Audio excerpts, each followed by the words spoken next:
Hello guys, welcome to my channel Utkarsh educator. और आज हम ट्रिग्नोमेट्रिक आइडेंटिटीज के बारे में जानेंगे, पर उससे पहले कुछ इंपॉर्टेंट प्रॉपर्टीज मैं आपको बता देता हूँ। क्योंकि पिछले लेक्चर्स में हमने ट्रिग्नोमेट्री की जो कुछ फॉर्मूलाज थे, कुछ प्रॉपर्टीज थी, वो देखी। कार्टेशियन कोऑर्डिनेट्स में एंगल्स की वैल्यू क्या होती हैं, आप बड़े बड़े एंगल्स कैसे निकाल सकते हो, एंगल फॉर्मूला कन्वर्जन्स का यूज़ करके, sin 90 plus theta, sin 360 plus theta, इन कन्वर्जन्स का यूज़ करके आप बड़ी से बड़ी वैल्यू निकाल सकते हो। ठीक है, और मैंने आपको ये बता दिया था कि किस क्वाड्रेंट में कौन से ट्रिग्नोमेट्रिक फंक्शंस पॉजिटिव होते हैं और कौन कौन नेगेटिव होते हैं। आज हम कुछ इंपॉर्टेंट प्रॉपर्टीज़ के बारे में देखेंगे, जैसे sin माइनस थीटा। अगर एंगल माइनस में हो, एंगल माइनस थीटा हो, तो कौन पॉजिटिव होगा कौन नेगेटिव होगा। तो उसको समझने के लिए हम सबसे पहले वही कार्टेशियन कोऑर्डिनेट सिस्टम देखते हैं। ये जीरो होता है, जीरो से ऊपर वाला एंगल पॉजिटिव होता है, नीचे वाला एंगल नेगेटिव होता है। ध्यान रखना, जीरो से ऊपर वाला एंगल पॉजिटिव होता है, नीचे वाला एंगल नेगेटिव होगा। अगर आप एंगल को क्लॉकवाइज डायरेक्शन में ले रहे हो तो वो नेगेटिव है, अगर आप एंगल को एंटी क्लॉकवाइज डायरेक्शन में ले रहे हो तो वो पॉजिटिव है। यानी कि यहाँ वाला एंगल तो आपका थीटा पॉजिटिव में होगा, जबकि ये वाला एंगल नीचे वाला क्या होगा, माइनस थीटा होगा। तो अगर एंगल माइनस थीटा में है तो साइन की वैल्यू क्या होगी, तो ध्यान रखिएगा, साइन की value minus of sine theta होती है। साइन माइनस थीटा माइनस क्यों होता है, क्योंकि जीरो से नीचे वाली लाइन में साइन नेगेटिव ही रहता है, साइन ऊपर पॉजिटिव होता है। आपको पता है यहाँ पर साइन पॉजिटिव होता है, इसलिए ये वाला एंगल यहाँ पर ही, यहाँ इस क्वाड्रेंट में अगर कोई एंगल आता है तो ही साइन पॉजिटिव होगा। बट नीचे वाले एंगल में, यहाँ पर इसमें फोर्थ क्वाड्रेंट में हम ले एंगल, तो वो क्या माना जाएगा, नेगेटिव माना जाएगा। ठीक है, तो साइन माइनस थीटा क्या होगा, माइनस साइन थीटा, क्योंकि जीरो से नीचे साइन की वैल्यू नेगेटिव होती है। उसी तरह अगर हम कॉस की बात करें, कॉस माइनस थीटा, तो आप जानते हो फोर्थ क्वाड्रेंट में यानी जीरो से नीचे कॉस और सेक ये क्या होते हैं, पॉजिटिव होते हैं, प्लस होते हैं, इसलिए कॉस ऑफ माइनस थीटा क्या होगा, प्लस कॉस थीटा ही होता है, उसमें माइनस नहीं लगता। तो cos minus theta minus cos theta नहीं होगा, ओनली कॉस थीटा रहेगा, क्योंकि जीरो से नीचे का एंगल कॉस में जीरो से नीचे एंगल लेंगे, नेगेटिव एंगल लेंगे, तो आपको पता है जीरो से नीचे कॉस और सेक क्या होते हैं, पॉजिटिव होते हैं, इसलिए उनमें माइनस थीटा का कोई फर्क नहीं पड़ता। उसी तरह सेक की बात करें तो सेक माइनस थीटा क्या होगा, सेक थीटा ही रहेगा। पर अगर हम tan की बात करें, tan माइनस थीटा क्या होगा, माइनस ऑफ tan थीटा, क्योंकि वो इधर आ गया, ऊपर बढ़ती हुई एंगल है वैल्यू। cot माइनस थीटा, वो भी माइनस ऑफ cot थीटा ही होगा, क्योंकि वो बढ़ता हुआ एंगल है।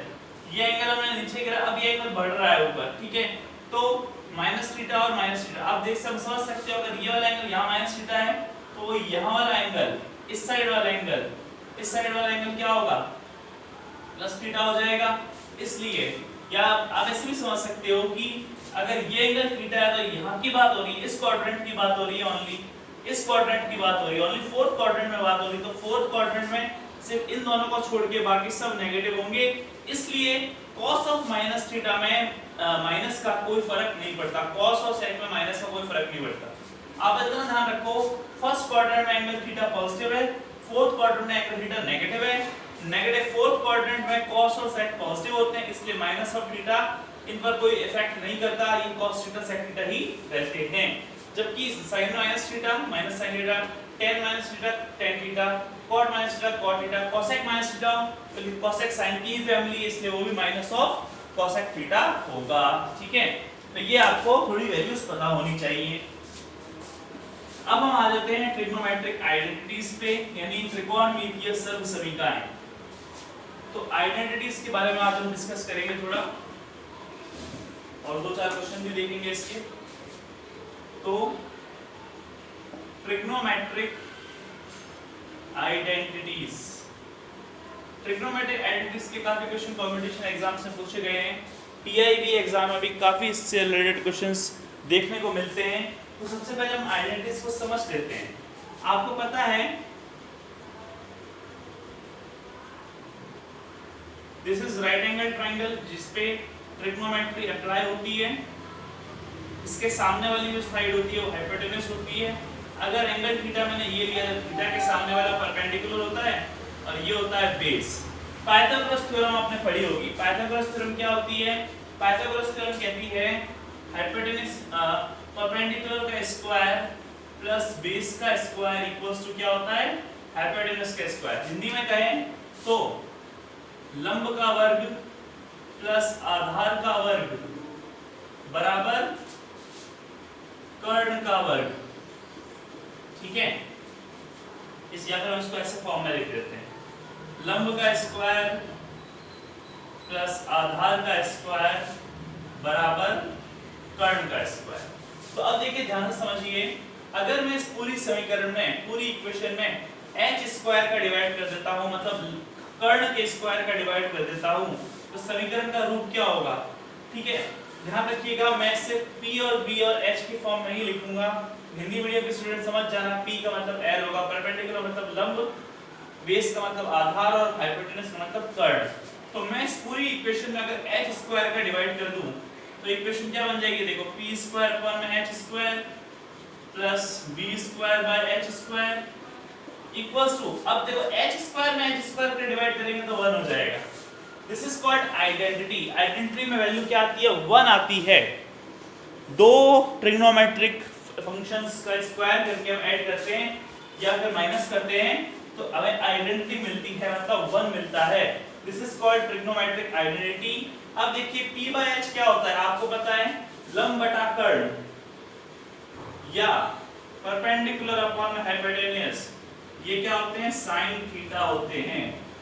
लंब बटा कर्ण हिंदी मीडियम के स्टूडेंट्स के लिए sin theta, perpendicular upon hypotenuse क्या होता है? sin theta. This is called sin theta.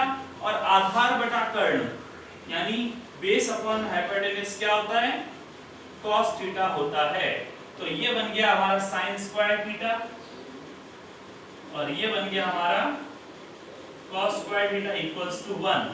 ये हमारी पहली आइडेंटिटी हमें मिल गई। This is called first trigonometric identity. आपको मैं निकालने का तरीका भी सिखा रहा हूँ। ट्रिग्नोमेट्रिक आइडेंटिटीज आई कहाँ से हैं? सारी के सारी इस पाइथागोरस थ्योरम से आई हैं। पाइथागोरस प्रमेय, बौधायन प्रमेय, इसे बौधायन थ्योरम भी कहते हैं, पाइथागोरस थ्योरम भी कहते हैं। तो अगर हम b square plus h square में सभी का डिवाइड करेंगे, कभी h का डिवाइड करेंगे, कभी b का डिवाइड करेंगे, कभी p का डिवाइड करेंगे, तो हमें 3 आइडेंटिटीज मिलेंगी। अब देखो, पहली आइडेंटिटी हमारे पास है sin square theta plus cos square theta equals to 1 है हमारे पास। तो अब देखिए, अगर मैं इस इक्वेशन में b स्क्वायर का डिवाइड करूं, b स्क्वायर का डिवाइड करूं तो मेरे पास इक्वेशन क्या बनेगी? तो b स्क्वायर का डिवाइड करके देख लेते हैं। देखो, ये इक्वेशन में इसमें b स्क्वायर का डिवाइड कर रहा हूं, तो p स्क्वायर अपॉन में b square plus b square upon में b स्क्वायर, क्योंकि b स्क्वायर का डिवाइड किया है, यहां पर h स्क्वायर का डिवाइड किया था, b स्क्वायर का डिवाइड कर रहे हैं, h स्क्वायर अपॉन में b स्क्वायर। अब देखिए p बाय b क्या होता है? परपेंडिकुलर अपॉन में बेस। ये तो देखो 1 हो गया, ये दिस स्क्वायर पूरा कट गया, 1 हो गया। तो p स्क्वायर अपॉन में b square plus 1 equals to h square upon में b square. h square upon में b स्क्वायर को इधर ले आएंगे, तो p स्क्वायर अपॉन में b square minus h square upon में b स्क्वायर इक्वल्स टू, ओ माइनस में आ जाएगा, हम इसको इधर ले आएंगे, p स्क्वायर b स्क्वायर को इधर ले आएंगे, तो h स्क्वायर अपॉन में b square minus p square upon में b स्क्वायर इक्वल्स टू 1। अब देखो, आधार कर्ण बटा आधार, कर्ण बटा आधार होता है sec थीटा, h अपॉन में b, h अपॉन में b क्या होता है? sec theta. b by h का अपोजिट उल्टा रेसिप्रोकल, cos का रेसिप्रोकल होता है sec, this is called sec square theta minus p by b क्या होता है? p अपॉन में b, आपको पता है p अपॉन में b होता है हमारा tan थीटा, यानी परपेंडिकुलर अपॉन में बेस, लंब बटा आधार, तो ये आता है हमारा tan स्क्वायर थीटा बराबर 1। तो ये आ गई हमारी सेकंड नंबर आइडेंटिटी। तो ये आई थी फर्स्ट h स्क्वायर का डिवाइड करने पर, b स्क्वायर का डिवाइड किया तो हमारे पास सेकंड नंबर आइडेंटिटी आ गई sec square theta minus tan square theta. अब समझो, अगर मैं इक्वेशन में अपॉन बच गया, देखो पहले h स्क्वायर का डिवाइड किया, फिर b स्क्वायर का डिवाइड किया, p स्क्वायर का डिवाइड करते हैं, तो p स्क्वायर का डिवाइड करते हैं तो देखो क्या बनेगा? यानी लंब के स्क्वायर का डिवाइड करते हैं तो p square plus p square upon में b square bye p square बराबर h स्क्वायर अपॉन में p स्क्वायर। ये तो हो गया 1, इसको उधर ले जाऊंगा तो इक्वेशन क्या बनेगी देखो h स्क्वायर अपॉन में p square minus b square upon में p स्क्वायर इक्वल्स टू 1। अब आपको पता है h अपॉन में p बाय h साइन होता है तो h अपॉन में p क्या होता है कोसेक होता है। आपको पता है साइन का उल्टा कोसेक थीटा।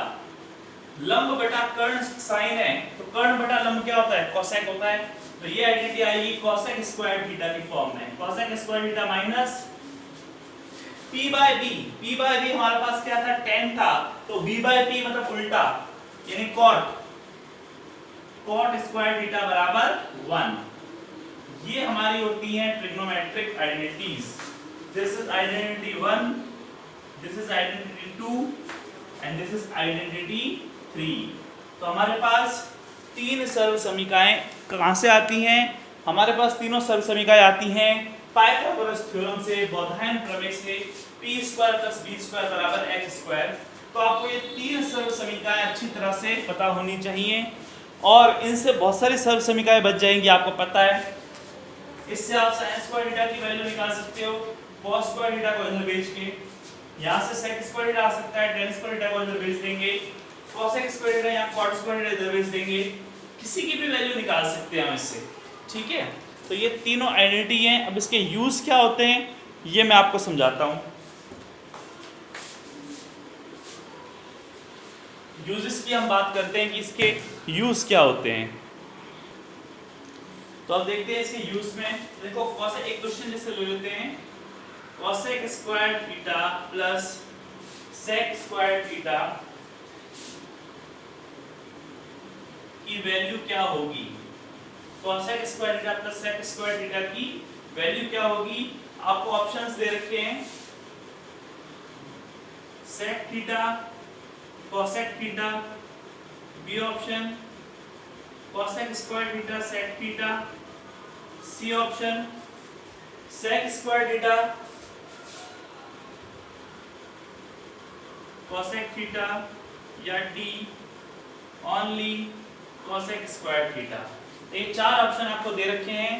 क्वेश्चन क्या है cosec square theta plus sec square theta equals to question mark. आपको वैल्यू बतानी है। चार ऑप्शन है आपके पास sec theta, cosec theta, cosec square theta, sec theta, sec square theta, cosec theta और डी ऑप्शन है cosec स्क्वायर थीटा।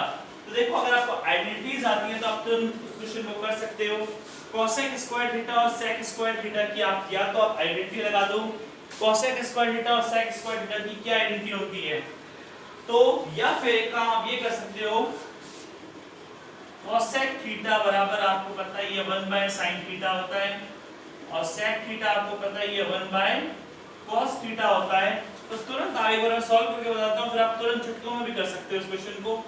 cosec को आप लिखोगे 1 sin square theta plus 1 cos square theta. अब आपको पता है एलसीएम आ जाएगा sin square theta cos square theta और ऊपर आपके दे रखा है, ऊपर एक मिनट यहां पर ऑप्शन चेंज कर लेना थोड़ा सा, ये वाला option sec square theta cosec square theta है। यहां पर 1 sin square theta plus 1 cos square theta sin square theta cos square theta नीचे आ गया। तो यहां पर क्या आ जाएगा देखो, यहां पर आ जाएगा cos square theta plus sin square theta. ऐसे भी है ना sin स्क्वायर cos स्क्वायर, तो cos यहां मल्टीप्लाई sin यहां मल्टीप्लाई। आपको पता है this is the identity number 1 sin square theta plus cos square theta क्या होता है sin square theta plus cos square theta होता है 1। तो ये ऊपर वाली वैल्यू हो जाएगी 1 अपॉन में क्या आ जाएगा sin square theta cos square theta. अब आपको पता है sin स्क्वायर अपॉन में आया 1 sin क्या होता है cosec, 1 sin क्या होता है cosec और 1 cos क्या होता है sec। तो ये वैल्यू आ जाएगी 1 sin स्क्वायर मतलब cosec स्क्वायर थीटा और 1 cos स्क्वायर थीटा मतलब sec स्क्वायर थीटा। तो कौन सा ऑप्शन सही हो जाएगा, सी ऑप्शन करेक्ट हो जाएगा। ठीक है, तो इस तरह से हम क्वेश्चन करते हैं। हमने क्या किया, इसको बस रेसिप्रोकल करके डायरेक्ट इसको सॉल्व कर लिया ऐसे लेके, तो हमारे पास ये वैल्यू आ गई। तो ये इजी से क्वेश्चंस इसमें आते हैं। कई क्वेश्चन ट्रिपिकल भी होते हैं, ऐसा नहीं कि हर बार आपको इजी क्वेश्चन देखने को मिलेंगे, कई क्वेश्चंस आपको ट्रिपिकल भी देखने को मिलेंगे। तो एक सेक्शन लेक्चर का मैं सिर्फ ट्रिग्नोमेट्रिक आइडेंटिटीज के कुछ अच्छे क्वेश्चंस मैं आपके लिए कलेक्ट करूंगा जो कंपटीशन एग्जाम्स में देखे जाते हैं। तो अगला जो लेक्चर होगा उसमें हम प्रैक्टिस करेंगे ट्रिग्नोमेट्रिक आइडेंटिटीज की, ठीक है। कुछ ऐसे सेट्स जो कि हर एग्जाम में, डिफेंस एग्जाम्स में भी देखने को मिले, नॉन डिफेंस एग्जाम में भी देखने को मिले, तो हम वो सेट करेंगे। तो ये लास्ट था। और उसके बाद कुछ एक स्पेशल फॉर्मूलाज होते हैं, कई बार इससे हटके भी क्वेश्चंस आ जाते हैं जो कि एक स्पेशल फॉर्मूलाज होते हैं ट्रिग्नोमेट्री के, उन्हीं से सॉल्व होते हैं। वो उससे आपके एक शॉर्ट ट्रिक बन जाएगी, आप जल्दी से उसको सॉल्व कर लोगे। तो आज का सेशन हम यही खत्म करते हैं। तो जितने भी सेशंस मैंने कराए हैं आपको उनको आप अच्छी तरह देखें और उनकी प्रैक्टिस करें। और जो भी चैनल में नए आ रहे हैं वो जरूर चैनल को सब्सक्राइब कर लें। जय Hind, have a nice day.